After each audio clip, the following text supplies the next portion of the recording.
Hi hello வணக்கம் welcome back to திலக்ஸ்மன் YouTube channel. இந்த பதிவில் வந்து நம்ம என்ன பார்க்க போகிறோம்னு பார்த்தீங்கன்னா, நவம்பர் மாதத்தில் வந்து அபிஜித் நட்சத்திரம் வந்து எப்போ வருதுன்னு சொல்லி தான் அந்த பதிவு பார்க்க போகிறோம். அதனால் யாரும் வீடியோ ஸ்கிப் பண்ணாமல் எல்லாரும் கடைசி வரைக்கும் பாருங்கள். நம்மளுடைய சேனல் சப்ஸ்கிரைப் பண்ணிட்டு பாருங்கள். வாங்க இப்போ நம்ம வீடியோக்குள்ளே போகலாம்.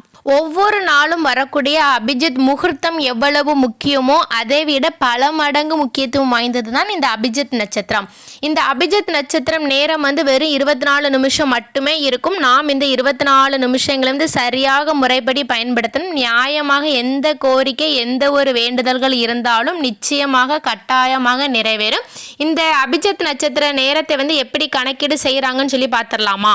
இந்த அபிஜித் நட்சத்திர நேரம் என்பது மகாலட்சுமி தாயாரின் உத்திராடம் நட்சத்திரத்தில் உள்ள கடைசி 12 நிமிஷமும் பெருமானுக்குரிய நட்சத்திரமான திருவோண நட்சத்திரத்தில் வரக்கூடிய முதல் 12 நிமிஷமும் இந்த 12 நிமிஷங்களை சேர்த்து 24 நிமிஷம். இந்த 24 நிமிஷங்கள் வரக்கூடிய நேரத்தை தான் நாம் அபிஜித் நட்சத்திர நேரம் என்று சொல்கிறோம்.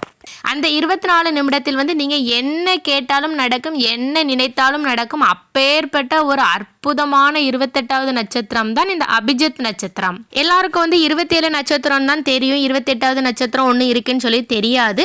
ஆனால் வந்து கிருஷ்ண பகவான் வந்து தன்னுடைய மயில் இறகில் மறைத்து வைத்திருப்பதாக சொல்லப்படும் நட்சத்திரம் தான் இந்த 28வது நட்சத்திரம் அபிஜித் நட்சத்திரம்.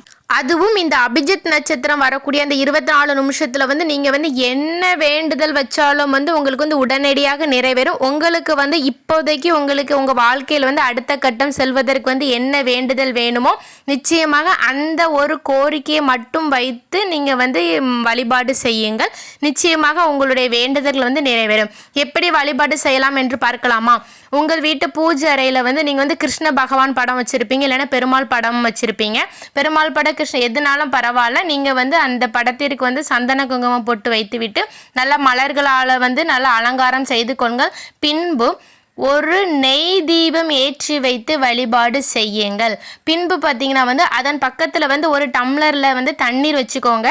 அதில் வந்து துளசியும் கொஞ்சோண்டு பச்சை கற்பூரமும் போட்டுக்கோங்க. அந்த 24 நிமிஷத்தில் வந்து கரெக்டாக இதை போட்டுட்டு வந்து நீங்கள் வந்து உங்களுடைய வேண்டுதல் வந்து என்னவோ அதை வந்து அந்த 24 நிமிஷமும் வந்து நீங்கள் அதை மட்டும்தான் நீங்கள் வந்து நினச்சி வந்து கடவுள்கிட்ட வந்து கேட்டுகிட்டே இருக்கணும். வேறு உங்களுடைய மனம் வந்து வேறு எங்கேயுமே சிதையாமல் வந்து நீங்கள் வந்து பார்த்துக்கோங்க. அது வந்து ரொம்பவே முக்கியம். நம்ம வந்து எந்த ஒரு வழிபாடு செய்தாலுமே வந்து முழு மனதோட நம்பிக்கையை வந்து கடவுள் நமக்கு இதை நிறைவேற்றி தந்துட்டாருங்கிற ஒரு எண்ணத்தில் வந்து கண்டிப்பாக செய்யுங்கள். நிச்சயம் உங்களுடைய வேண்டுதல் நிறைவேறும். நீங்கள் இவ்வாறு இந்த அபிஜித் நட்சத்திர நேரத்தில் வந்து வழிபாடு செய்யும் போது உங்க குடும்பத்தில் உள்ள அனைத்து விதமான கஷ்டங்களும் சோகங்களும் நீங்கி உங்களுடைய வாழ்க்கையில் வந்து செல்வ வளம் பெருகும் நிச்சயமாக. சரி, அப்பேற்பட்ட இந்த சக்தி வாய்ந்த அபிஜித் நட்சத்திரம் வந்து என்னைக்கு வருது, எந்த நேரத்தில் வருதுன்னு சொல்லி பார்த்துடலாமா? நவம்பர் 25ஆம் தேதி கார்த்திகைக்கு 9 செவ்வாய்க்கிழமை அன்று வருகிறது. நேரம் பார்த்தீங்கன்னா இரவு 11:45 நிமிஷத்துலேருந்து 12:09 வரைக்கும் இந்த அபிஜித் நட்சத்திரம் இருக்கு. அதனால் அதீத சக்தி வாய்ந்த இந்த அபிஜித் நட்சத்திர நேரத்தில் உங்கள் வாழ்க்கைக்கு என்னெல்லாம் தேவையோ அதையெல்லாம் இந்த நேரத்தில் வேண்டுதல் வைத்து நிறைவேற்றி கொள்ளுங்கள். சரி, நிறைய பேருக்கு டவுட் இருக்கு. இந்த அபிஜித் நட்சத்திரம் வரக்கூடிய நேரத்தில் வந்து மாதவிடாய் காலத்தில் இருக்கும் பெண்கள் வந்து வழிபாடு செய்யலாமான்னு என்று நிறைய பேருக்கு டவுட் இருக்குது. நீங்கள் வந்து தாராளமாக வழிபாடு செய்யலாம். ஆனால் வந்து பூஜை அறைக்கு செல்லாமல் உங்கள் வீட்டு ஹால்லையோ இல்லைன்னா பெட்ரூம்லையோ எங்கேயாவது ஒரு இடத்துல உட்காந்துட்டு அந்த 24 நிமிஷமும் வந்து இறைவனை வந்து முழு மனசாக நீங்கள் வந்து பிரார்த்தனை செய்யுங்கள். கண்டிப்பாக வந்து உங்களுடைய வேண்டுதல்கள் வந்து நிறைவேறும். இவ்வாறு இந்த அபிஜித் நட்சத்திர வேளையில் வந்து நீங்கள் வழிபாடு செய்வதால் உங்கள் வீட்டில் உள்ள கஷ்டங்கள் சோகங்கள் இன்னல்கள் எல்லாமே நீங்கி மகிழ்ச்சியான வாழ்க்கை அமையும். மேலும் நாம் இந்த அபிஜித் நட்சத்திரம் வரக்கூடிய வேளையில் வந்து செய்யும் எந்த ஒரு வழிபாடும் நமக்கு பல மடங்கு நல்லதொரு பலன்களை அள்ளி கொடுக்கும் என்று சொல்லலாம். ஒவ்வொரு மாதத்தில் வரக்கூடிய அபிஜித் நட்சத்திரத்தில் உள்ள 24 நிமிடங்களை சரியாக முறைப்படி பயன்படுத்தினால் கட்டாயமாக உங்களுடைய வேண்டுதல்கள் வந்து நிறைவேறும். ஓகே ஃப்ரெண்ட்ஸ், இந்த வீடியோ உங்கள் எல்லாத்துக்குமே பிடிச்சிருக்கும்னு நினைக்கிறேன். கண்டிப்பாக இந்த வீடியோ உங்கள் ஃப்ரெண்ட்ஸ் அண்ட் ஃபேமிலிக்கு ஷேர் பண்ணுங்கள்.